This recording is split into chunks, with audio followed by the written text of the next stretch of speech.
Hello everyone, good afternoon all of you. I welcome you all on the channel Mathsville and this is Surbhi. So I hope आप सभी लोगों ने कल वाला topic यानी कि नंबर ऑफ जीरोस अच्छे से समझ लिया होगा और साथ ही उसको थोड़ा सा रिवाइज भी कर लिया होगा। देखो यार, समझने की कोशिश करो, आपके पेपर में बहुत ज़्यादा टाइम बाकी नहीं है और मैथ्स का सिलेबस बहुत ज़्यादा रहता है। तो बेस्ट पार्ट इज, मैंने क्या कोशिश की है कि मैं आपको मैक्सिमम चीज़ें जो आपकी बहुत मेन इंपॉर्टेंट चीज़ें हैं उसे कवर करवाते हुए चलूं। लेकिन उसे कवर करवाने का मतलब ये तो नहीं है ना कि मैं आपको आगे का करवाऊं और आप पीछे का सब भूलते जाएं, फिर तो आपकी और मेरी दोनों की मेहनत वेस्ट है।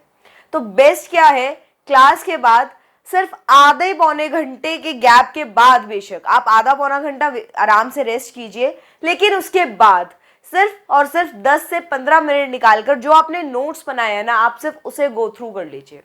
उतना ही रिवीजन आपके लिए मोर देन सफिशिएंट है। उसके बाद जब भी आपके सामने क्वेश्चन आएगा, जब आप प्रैक्टिस करेंगे, मॉक टेस्ट देंगे, तो आपके सारे डाउट्स क्लियर हो जाएंगे और आपको क्वेश्चंस अटेम्प्ट होंगे। तो इसीलिए आई जस्ट सजेस्ट यू कि थोड़ी सी रिवीजन जरूर किया कीजिए, और सिर्फ इसी टॉपिक की नहीं, मैथ्स की ही नहीं, आपके और भी जितने सब्जेक्ट्स हैं, चाहे आपकी लॉजिकल रीजनिंग है, चाहे आपकी इंग्लिश है, चाहे आपका कुछ और सब्जेक्ट है, जीएस है, आपकी डोमेन्स के सब्जेक्ट है, आपका जो भी है, लेकिन आप उसे क्लास के बाद बेशक थोड़ा सा गैप देकर हाफ एन आवर और 1 घंटा रेस्ट करके आप बात उसके रिवीजन जरूर किया कीजिए, क्योंकि उससे वो आपके दिमाग में रिटेन कर जाता है, पक्का हो जाता है, और उतना ही काफ़ी है। अगर आप उस पूरे 100% में जो आपको टीचर ने पढ़ाया है उसका अगर आप 50% भी रिटेन कर गए ना, आपके लिए मोर देन सफिशिएंट है। ठीक है, तो आइए चलते हैं आज अपने नए टॉपिक पर, जो है रिमाइंडर्स। रिमाइंडर्स यानी कि शेषफल। शेषफल रिमाइंडर क्या होता है सब जानते हैं, आप सब लोग जानते हैं रिमाइंडर किसे कहते थे हम, शेषफल हम किसे कहते थे। भाई जब भी हम किसी नंबर को, कोई भी XYZ नंबर ले लो, आप सपोज करो आपने लिया 23, इसे आपने 6 से डिवाइड किया तो आपके पास कुछ ऐसा आ गया, और ये क्या है, ये है आपका रिमाइंडर यानी कि शेषफल। इस पर बहुत सारी चीज़ों को आज समझेंगे, लेकिन उससे पहले मैं आपका कुछ ध्यान अपनी इस टॉपिक की तरफ खींचना चाहती हूँ जो आपने के सामने हमेशा से था, लेकिन आपने कुछ देखा नहीं, या यूँ कह लो इग्नोर कर दिया। तो आज उस टॉपिक को पहले थोड़ा सा जान लेते हैं, फिर इस पर आएंगे, इस पर भी हम बहुत सारी चीज़ें सीखेंगे। एक चीज़ और, नोट्स प्रॉपर बनाना, इस टॉपिक के नोट्स बहुत इंपॉर्टेंट है।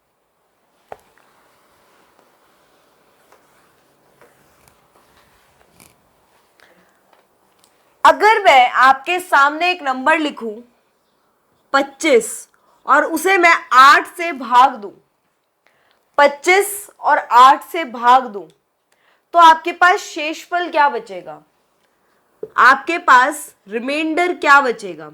सिमिलरली अगर मैं 15 को 8 से, 15 नहीं,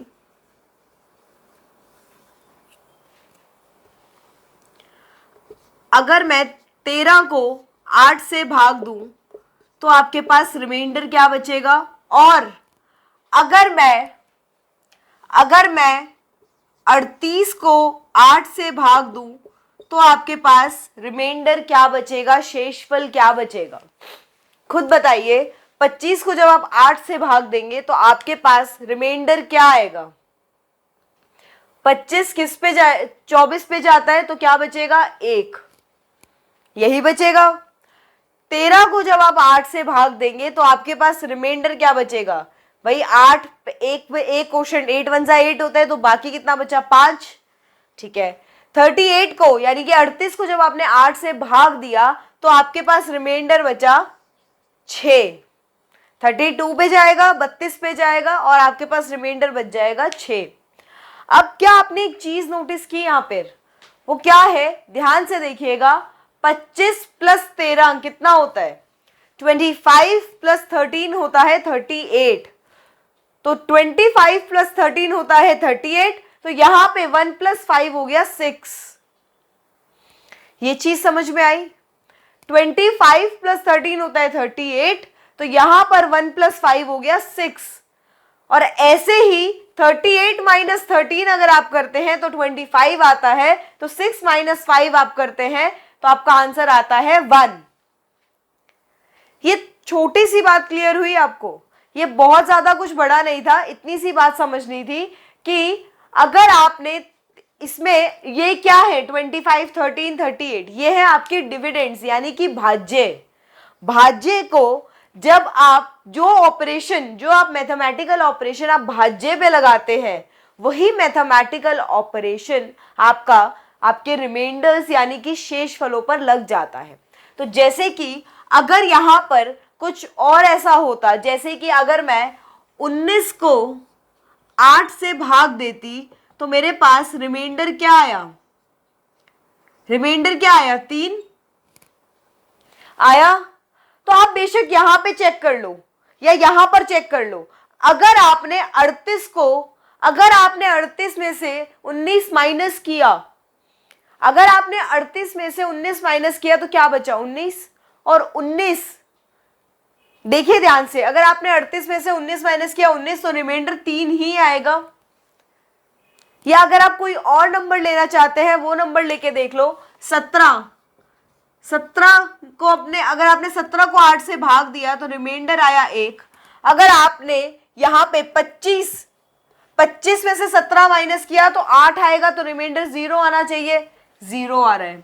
अगर आपने 38 में से 17 को माइनस किया तो आपका रिमाइंडर क्या आना, तो आपका वो क्या आएगा, डिविडेंड क्या आएगा? 38 माइनस 17 को अगर आपने 8 से भाग दिया तो आपका रिमाइंडर क्या आना चाहिए? 6 माइनस 1, 6 माइनस 1, और देखो क्या वही आ रहा है 1। 21 डिवाइडेड बाई 8, तो आपका रिमाइंडर यहाँ पे आ गया 5, जो यहां से भी यही आएगा और यहां से भी यही आएगा। ये चीज समझ में आई कि आप इसमें प्लस माइनस का ऑपरेशन आराम से लगा सकते हैं। यानी कि अगर इसे जर्नलाइज फॉर्म में लिखूं तो क्या लिखूं? यदि एक नंबर n1 को मैंने d से भाग दिया और हमारे पास रिमाइंडर आ गया r1, और n2 को मैंने d से भाग दिया और मेरे पास रिमाइंडर आ गया r2, तो पहले क्या बात कही मैंने? n1 plus n2 divided by d क्या होगा? r1 plus r2। और ऐसे ही दूसरी बात क्या कही मैंने? n1 minus n2 divided by d, तो हमारा r1 माइनस हो जाएगा r2। आई होप आप सभी को ये बात क्लियर है कि जो ऑपरेशन आपने यहां लगाया, डिविडेंड पे लगाया, वही ऑपरेशन आपका रिमाइंडर पे भी लग जाता है। तो अच्छा, क्या ये सिर्फ प्लस माइनस के लिए वैलिड है? चेक करके देखते हैं। यहां पर देखो, अगर आपने 19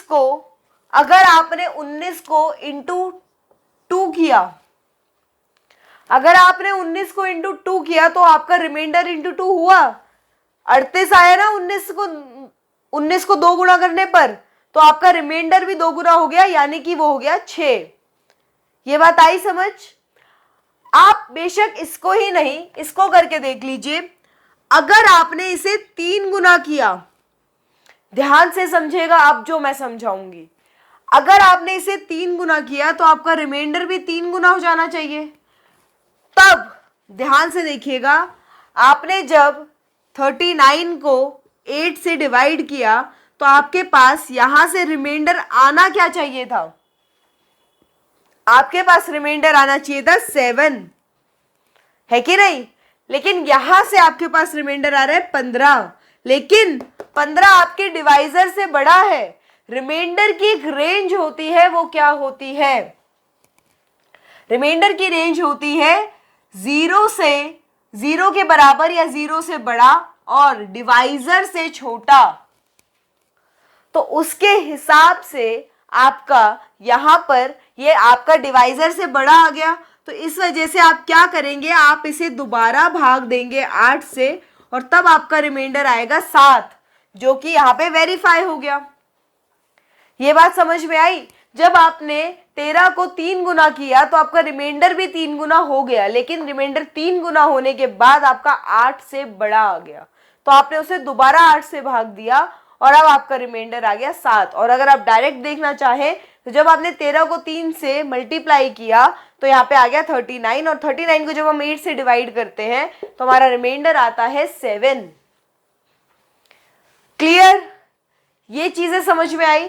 तो इसका क्या मतलब है? इसका मतलब क्या है कि हमारे पास एक थर्ड रिलेशन और आ गया, और वो क्या आया? थर्ड रिलेशन और क्या आ गया हमारे पास कि अगर मैं किसी नंबर m से अपने n को डिवाइड कर दूं तो मेरा रिमाइंडर भी इंटू m हो जाता है। लेकिन यहां सब पर एक कंडीशन क्या वैलिड है कि आपका रिमाइंडर की जो रेंज है वो यही रहनी चाहिए। अगर किसी भी कंडीशन में, या तो इसमें या इसमें, अगर आपका रिमाइंडर आपके डिवाइजर से बड़ा आ जाता है तब आप उसे दोबारा डिवाइड करते हैं। तो ये चीज आपको अपने नोट्स में लिखनी पड़ेगी कि अगर आपका किसी कंडीशन में रिमाइंडर डिवाइजर से बड़ा आ जाता है तब आप उसे दोबारा डिवाइड करते हैं। ये चीज समझ में आ गई? सिंपल चीजें हैं, इसमें कुछ भी ऐसा नहीं है। अब एक एग्जाम्पल और देखना है हमें। क्योंकि हमने भाई मल्टीप्लिकेशन देख लिया, हमने एडिशन सब्ट्रैक्शन देख लिया, लेकिन एक चीज और होती है पावर। तो पावर देखना भी जरूरी है। पावर के लिए कोई और नंबर ले या यही ले? कोई और नंबर लेते हैं। जैसे सपोज कीजिए मैं लेती हूं यहां पर 4 डिवाइडेड बाय 4 भी नहीं 5 डिवाइडेड बाय 3, तो आपका रिमाइंडर क्या आया? 2। यही आया। अगर मैं 5 का स्क्वायर कर दूं और फिर उसे 3 से भाग दूं तो कहने के लिए मेरा रिमाइंडर क्या आना चाहिए? 4, क्योंकि 2 का स्क्वायर क्या होता है? 4। यही होता है। लेकिन 4 3 से बड़ा है, तो मैं इस 4 को फिर से विभाजित करूंगी और 1 आएगा मेरा आंसर। और आप यहां पर चेक करेंगे 5 का स्क्वायर क्या होता है? 25, और जब आपने 25 को 3 से भाग दिया तो आपका रिमाइंडर आ गया 1। यानी कि स्क्वायर पर या किसी और पावर पर भी ये डिपेंड करता है। ये बात आई समझ कि किसी पावर पर भी डिपेंड करता है। तो इसका एक और आपके पास फोर्थ क्या आ गया कि n अगर d है, ये आपका जर्नलाइज है तो उसको जर्नलाइज करके लिख दूं या n1 ही लिखूं? कि अगर n1 को आपने d से डिवाइड किया है तो आपका, अगर ये इसकी पावर n होती है तो आपका रिमाइंडर की पावर भी n हो जाती है। लेकिन यहाँ पे कॉन्टिन्यूस डिवीजन पक्का लगेगा ही लगेगा। आप खुद सोचो, स्क्वायर करने के बाद आप इस नंबर को स्क्वायर करोगे तो ये कहीं ना कहीं बहुत जल्दी इससे बड़ा आ जाएगा। ठीक है, ये चीज समझ में आ गई? तो ये चारों पॉइंट्स आप नोट कर लीजिए। फिर हम एक नई चीज और जानेंगे रिमाइंडर के बारे में, जो कि है नेगेटिव रिमाइंडर। ये कुछ ऐसी चीजें थी जो हमेशा से आपके सामने थी, पर शायद आप लोगों को ये सब चीजें बताई नहीं गई, या यूं समझिए कि इसकी जरूरत ही नहीं पड़ी कभी। लेकिन अब आपको इसकी जरूरत पड़ेगी, तो ये नोट कर लीजिए। इस पे क्वेश्चंस कैसे बनते हैं? अगर स्टेटमेंट के क्वेश्चन बने तो कैसे बनते हैं कि वो कहता है, यदि आप सोचेंगे मैम हम डिवाइड करके देख लेंगे, हम ये सब क्यों जान रहे हैं। देखो इस पे क्वेश्चन कैसे बनते हैं, ऐसे कि कुछ एक क्वेश्चन आपके पे ऐसे बन सकता है, यदि एक नंबर n को 7 से विभाजित करने पर रिमाइंडर कितना आ रहा है? 3, तो उसी नंबर को 2 गुना करने पर और 7 से भाग देने पर रिमाइंडर क्या आएगा? तो उसके लिए आप क्या करते हैं, आपके पास ये नंबर अननोन है, आपको पता ही नहीं है आपका भाज्य क्या है। ना आपको भाज्य पता है, ना आपको कोशंट पता है। कोशंट किसे कहते हैं? भागफल पता है, तो आप निकाल ही नहीं सकते। लेकिन अगर आपको ये सारी बातें पता है तो आपको पता है कि अगर आपका भाज्य, आपका डिविडेंड डबल हुआ है तो जो ऑपरेशन आपके डिविडेंड पे लगा है वही आपके रिमाइंडर पे लग जाएगा, और आपका रिमाइंडर हो जाएगा 6। और अगर इसकी जगह 3 गुना कह देता तब क्या करते भाई? अगर इसकी जगह पे वो कहता 3 गुना को आपने 7 से भाग दिया तो आपका रिमाइंडर क्या हो जाता? 3 इंटू 3 यानी कि 9। और फिर क्योंकि 9 7 से बड़ा है तो आप फिर से इसे 7 से भाग देते और रिमाइंडर बताते 2। ये बात आई समझ? सिंपल सिंपल छोटी छोटी चीजें हैं, ये क्या आप लोगों को समझ में आ गया? ये क्वेश्चन आपके पेपर में सच में ऐसा आ सकता है, तो ये चीज आपको पता होनी चाहिए। ठीक है, वो कुछ ऐसा भी बोल सकता है कि एक नंबर को 7 से भाग देने पर रिमाइंडर आया 3 और किसी दूसरे नंबर m को 7 से भाग देने पर रिमाइंडर आया उसके पास 2। तो अब आपको ये बताना है m प्लस n को 7 से भाग देने पर रिमाइंडर क्या आएगा। तो आप कैसे बताएंगे? आप सिर्फ रिमाइंडर्स को ऐड कर देंगे। क्लियर है ये बात? ये तो हुआ आपका एक टॉपिक। अब इसी में रिमाइंडर में और हम जानेंगे क्या क्या। देखो, पहले तो एक छोटी सी बात बताओ, क्या आप लोगों को ये पता है, मैं इतनी देर से आपको बता रही हूं, भाज्य है, रिमाइंडर है, भागफल है, होता क्या है भाई? अगर हम किसी नंबर को इस तरीके से लिखते हैं तो कौन सी चीज क्या है पता है आप लोगों को? भाई ये होता है आपका भाज्य, यानी कि डिविडेंड। ये होता है आपका कोशंट, यानी कि भागफल। ये होता है आपका डिवाइजर, यानी कि भाजक। और ये है आज का हीरो, रिमाइंडर, यानी कि भागफल, सॉरी शेषफल।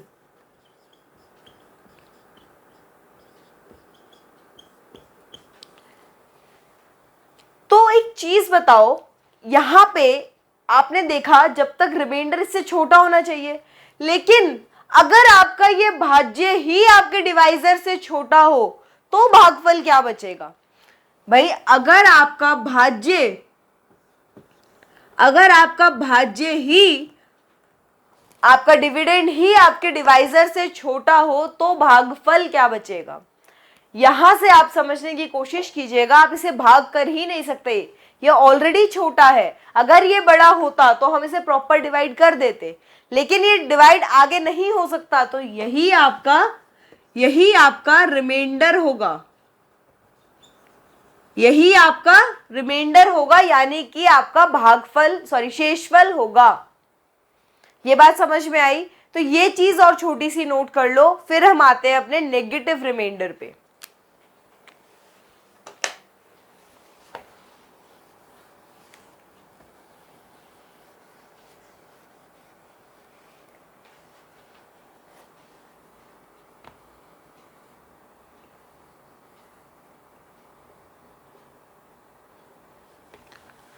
तो अगर अब आप लोगों से पूछा जाए रिमाइंडर की रेंज क्या होती है, तो वो मैंने आपको अभी अभी बताई। रिमाइंडर की रेंज होती है डिवाइजर से छोटी और 0 या 0 से बड़ी। ठीक है, ये आपके पास डिवाइजर, ये आपके पास रिमाइंडर यानी कि शेषफल की रेंज है। लेकिन अगर मैं कहूं कि 0 से छोटा भी रिमाइंडर हो सकता है, तब आप क्या मानेंगे? लेकिन मैं अगर आपको साबित कर दूं तो देखो ध्यान से भाई, रिमाइंडर क्या कहता है? रिमाइंडर की एक प्रॉपर्टी होती है, वो क्या कहती है कि अगर मैं इस रिमाइंडर को, इस शेषफल को इस भाज्य में से घटा दूं, इस डिविडेंड में से माइनस कर दूं, यानी कि 23 माइनस 5 लिखूं, तो मेरे पास जो नंबर आएगा वो आपके डिवाइजर, आपके भाजक का मल्टीपल गुणज होना चाहिए, और वो हो भी रहा है। भाई जैसे आप 23 में से 5 घटा दोगे, आपका जो नंबर आएगा वो पूर्णतः विभाजित हो जाएगा 6 से, कंप्लीटली डिविजिबल होगा 6 से। तो अगर मैं यहां पर इसकी जगह पर 4 लिखती और यहां पर 24, तो यहां क्या आता? -1। तो आप खुद देखो, क्या मैं 23 माइनस -1 24 लिख सकती हूं? ध्यान से देखिए, माइनस तो ये हुआ जो माइनस हो रहा है, और -1 क्या है, -1 पूरा है। तो जब ये ब्रैकेट खुलेगा तो ये +1 हो जाएगा और ये हो जाएगा 24 यानी कि 24। तो जैसे ये 24 हुआ, जैसे ये 24 हुआ, आपका फिर से वही वाली प्रॉपर्टी सेटिस्फाई हो गई कि ये आपका जो नंबर आया ये गुणज आ गया, ये मल्टीपल आ गया आपके डिवाइजर का, आ गया। तो इसका मतलब ये बिल्कुल सही है मैथमेटिकली तो। लेकिन आपने कहा रूल तो ऐसा नहीं कहता।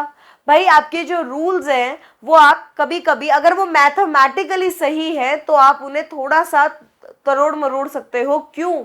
ताकि आपकी कैलकुलेशन इजी हो जाए। तो यहाँ पे वो कैलकुलेशन इजी करने के लिए ही हम ये वाला नेगेटिव रिमाइंडर का यूज करते हैं। कैसे करते हैं वो भी जान लेते हैं।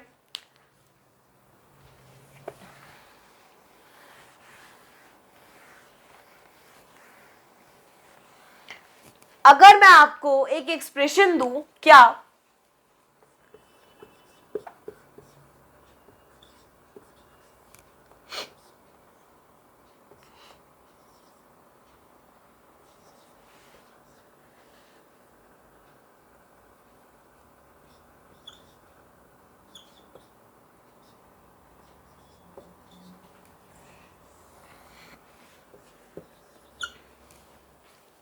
आप इसमें मैं आपसे पूछूं कि इस पूरे बड़े से एक्सप्रेशन में आप मुझे रिमाइंडर बता दो, तो आप क्या करोगे? आप पहले इसे सॉल्व करोगे, फिर इसे 12 से भाग देकर देखोगे, या जो अभी मैंने आपके पास 4 प्रॉपर्टीज आपको लिखवाई उसको यूज करोगे? भाई प्लस को सपोर्ट करता है n1 प्लस n2, माइनस को सपोर्ट करता है तो n1 माइनस n2 वाली प्रॉपर्टी इधर लगेगी, मल्टीप्लीकेशन को भी सपोर्ट करता है तो इंटू m वो वाली प्रॉपर्टी भी यहां लग गई।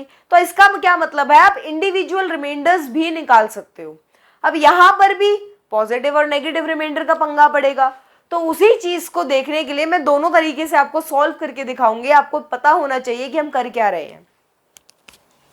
देखिए, अगर मैं यहाँ पे सिर्फ पॉजिटिव रिमाइंडर से बात करूं तो यहाँ क्या बचा? जब हमने इसे 12 से भाग दिया तो यहाँ क्या बचा? 11 इंटू 45 को जब हमने 12 से भाग दिया तो हमारे पास रिमाइंडर क्या बचा? हमारे पास रिमाइंडर बचा 9 प्लस 28 को जब मैंने 12 से भाग दिया तो रिमाइंडर बचा 4, 37 को जब भाग दिया तो बचा 1, और 55 को जब मैंने भाग दिया तो मेरे पास रिमाइंडर क्या बचा? जब मैंने 55 को 12 से डिवाइड किया तो मेरे पास रिमाइंडर बचा 7। सही, 7 क्यों? 48, हाँ 7। अब आप खुद देखो, ये बड़ी बड़ी संख्याएं हैं और इसे मेरे को फिर से 12 से भाग देना पड़ेगा। क्यों? क्योंकि आपको दिख रहा है कि यहाँ जो रिमाइंडर आएगा वो 12 से बड़ा आएगा। तो अब आप इसे फिर से सॉल्व करेंगे पूरा तो आपके पास आंसर क्या आएगा? ये आ गया 99 प्लस 4 माइनस 8, ये माइनस माइनस प्लस हो जाएगा तो -8। तो उसके बाद यहाँ क्या बना? ये 99 प्लस 4 103, 103 माइनस 8, 103 माइनस 8 आपके पास क्या आंसर आएगा? भाई इसको पहले तो 12 से भाग देकर लिखेंगे, ठीक है? तो आपके पास आंसर आ जाएगा 95 और डिवाइडेड बाय 12। अब आपको इसे फिर से भाग देकर रिमाइंडर बताना है और आपका यहां से रिमाइंडर आ जाएगा, शेषफल आपका आ जाएगा कितना? ध्यान से देखिए कितना आएगा भाई। 96 पे जाता है तो आपका रिमाइंडर आएगा 11। क्या आ गया आपका रिमाइंडर? 11। अब अगर मैं इसको माइनस नेगेटिव रिमाइंडर से सॉल्व करने की कोशिश करूं तो देखते हैं क्या स्टेप हमारे कम होते हैं। देखो यहां पे 11 आ रहा था, अगर मैं इसे -1 भी तो लिख सकती थी क्योंकि 108 भी 12 का मल्टीपल है कि नहीं? तो मैं इसे -1 लिख सकती थी, मैंने इसे -1 लिखा। 45, क्या मैं इसे -3 लिख सकती थी? बिल्कुल लिख सकती थी मैं इसे -3। मैंने क्या किया है, बेसिकली जहां पे बड़े बड़े नंबर्स आ रहे हैं वहां मैंने छोटे नंबर्स ले लिए हैं। भाई क्या हो सकता है, बड़े नंबर छोटे 11 की जगह पे 1 आ गया। अब आपकी कैलकुलेशन कितनी आसान हो गई, ठीक है? अब यहां पे छोटा ही नंबर है 4 तो मैंने इसे 4 ही ले लिया। यहाँ -1, भाई ये -1 नहीं है, ये माइनस इधर है और ये 1 इधर है। ध्यान से देखिएगा, जो आपको माइनस का रिमाइंडर लिया उस पर मैंने ब्रैकेट लगाया है, तो कंफ्यूज मत होना। ये 36 आना था यहाँ से, तो 1 आना था, तो ये वो 1 है, ये -1 नहीं है, ये 1 है सिर्फ, माइनस ये वाला माइनस है। अगर 55 की बात करें तो 55 के हिसाब से हम 7 ही ले लेते हैं, एक ही बात है, 6 और 7 आसपास ही है, ठीक है।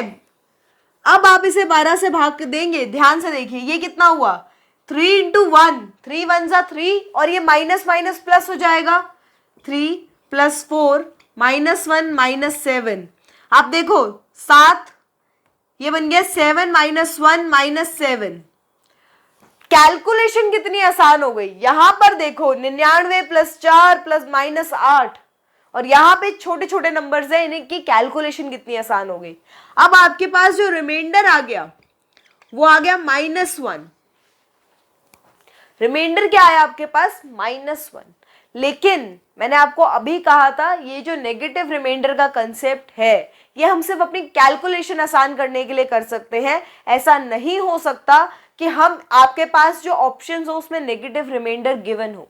तो आप नेगेटिव जब आपके पास रिमाइंडर आएगा तब आप उसे पॉजिटिव कैसे बनाएंगे, कुछ भी नहीं करना है, पूरा आंसर निकालना है। बिल्कुल अंत में जब आपका रिमाइंडर नेगेटिव आ जाए, इसके आगे सॉल्व नहीं हो सकता, तब आप इसमें अपना डिवाइजर जोड़ देंगे। डिवाइजर क्या है, जो एक उस क्वेश्चन का भाजक है। तो भाजक क्या है, 12, तो इसमें आप 12 जोड़ेंगे जैसे ही, तो आपका आंसर आएगा 11। और यही तो 11 यहां भी आया था, यही तो 11 यहां भी आया था। तो हमने क्या किया, हमने इस माइनस को यूज करके थोड़ा इजी कर लिया अपना क्वेश्चन। इजी का क्या मतलब है, आसान कर लिया अपनी कैलकुलेशंस। यहाँ पे छोटे नंबर्स आ गए हमारे पास, अब इनसे डील करना हमारे लिए आसान हो गया। और नेगेटिव रिमाइंडर का कहाँ यूज होता है वो भी समझेंगे, लेकिन कल की क्लास में। आज मुझे लगता है आपके लिए इतना ही मोर देन सफिशिएंट, आपको इतना ही समझ में आ जाए, आप इतना ही याद कर ले, ये बहुत ज्यादा है। इसलिए मैं आपसे रिक्वेस्ट करती हूँ आज की क्लास आप 2 बार देखना। आपको जो जो कंसेप्ट में अगर कोई डाउट आ जाए तो आप कमेंट सेक्शन में मुझे जरूर बताना, मैं कोशिश करूंगी उसे वहीं की वहीं सॉल्व करने की। वरना एक अलग से कुछ वीडियो या आपके पास अलग से आपको प्रॉपर टेलीग्राम चैनल पे अगर आपसे बात हो पाए तो वहीं की वहीं क्लियर करने की। तो आज की क्लास के लिए इतना ही काफी है। आप प्लीज प्रॉपरली इस क्लास को 2 बार देखना, कोई डाउट्स हो तो उसे नोट करना और अपने नोट्स प्रॉपर बनाना, क्योंकि आज की क्लास में आपको काफी ज्यादा नई चीजें सीखने को मिली हैं। तो मिलते हैं कल सेम टाइम पे इसके आगे के टॉपिक के साथ, जहां पर हम वो क्वेश्चंस करेंगे जो एक्चुअली आपको पेपर में दिखने वाले हैं। ठीक है, तो कल मिलते हैं, तब तक के लिए bye bye and thank you so much.